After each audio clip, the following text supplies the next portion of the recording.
Welcome back to another video, guys. Today this is like skewing away from my normal content, but this is my grandma's 2004 Honda CR-V. She's been having some problems with the motor, and I think it just has to do with it being really old. It has about 300,000 miles on it, so I told her if she bought all the parts that I would rebuild it for her, just because she really likes this car.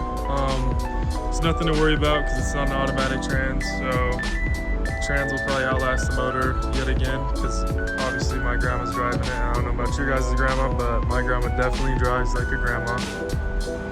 But it's kind of normal. I'll record a time lapse of me pulling it out.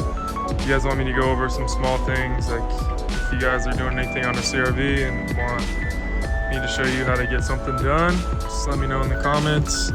But after that, I'll probably make a more detailed video on how to tear this motor apart and how to change the key components like piston rings, valve seals, rod bearings. Probably I'll show you guys how to plastic gauge to make sure your rod bearing clearances are good. And yeah, this is probably gonna be like a 3 or 4 part video, so sit back and enjoy.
Okay, here's what I'm at so far.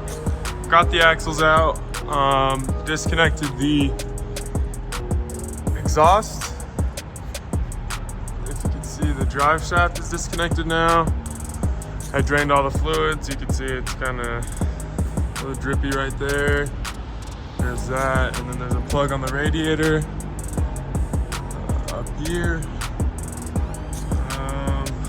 Pretty much the only thing left now is to lower the car onto these stands. These stands right here, I got these from Harbor Freight. And then I got the radiator hoses, and I think the heater hoses, and after that it should be coming out. So I think before I do that though, I am going to disconnect this bracket, just because I feel like it's going to be difficult to do that when it's sitting on the cart. But yeah, I forgot like one major thing, and that's the wiring harness. I figured it would have a plug in the engine bay like the newer ones, but it was the old style where you have to pull it from the cab. This one's pretty easy though. All you gotta do is drop the glove box, just like you're changing the air filter. I did have to loosen the ECU a little bit just to make way for the wires, and you just unplug everything and then it pulls right up. Okay, I just took out the subframe, and now it gives me access to the bolts for the AC condenser. So I'm gonna take that off, and then the motor should be coming out. Well, I thought I was gonna get away with pulling the motor and keeping the radiator in, but to get to the top two bolts on the AC condenser, I'm gonna have to get behind the radiator, so that sucks. Alright, that was a huge pain actually. I don't know, that was like the worst part so far, but it was all that work just to get to these top two 12mm bolts on this, and then I'm gonna move the condenser to like right here. Actually, I think it might be broken, so I might pull it off too. I haven't decided yet, but yeah.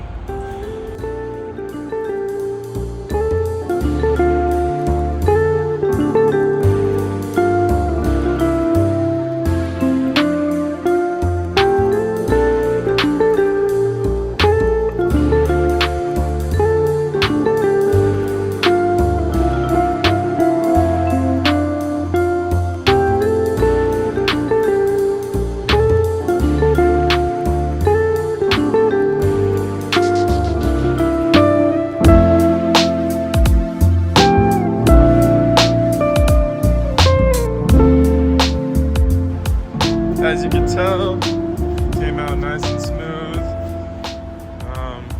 Now we finally get to do my favorite part, which is tearing it all apart and rebuilding it. As like beginners, in comparison to like a 90 Civic, this was definitely harder, but at the same time, it's a Honda. Nothing's really too difficult on a Honda. Okay, first thing I'm gonna start doing is the wiring harness needs to come off.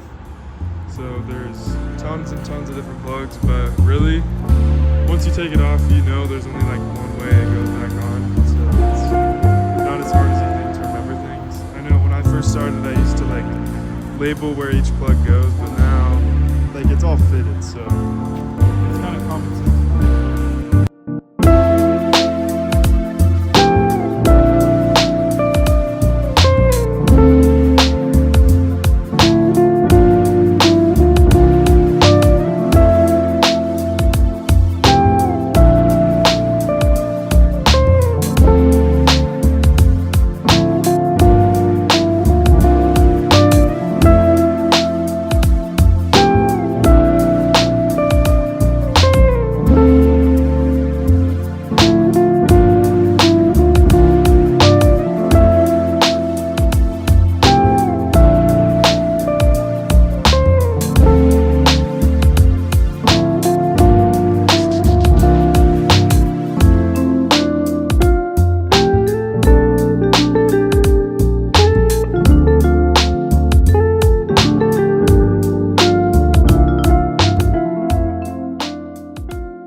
So this is gonna be pretty much it for this video, part 1. Part 2 is gonna be more of me tearing it all down.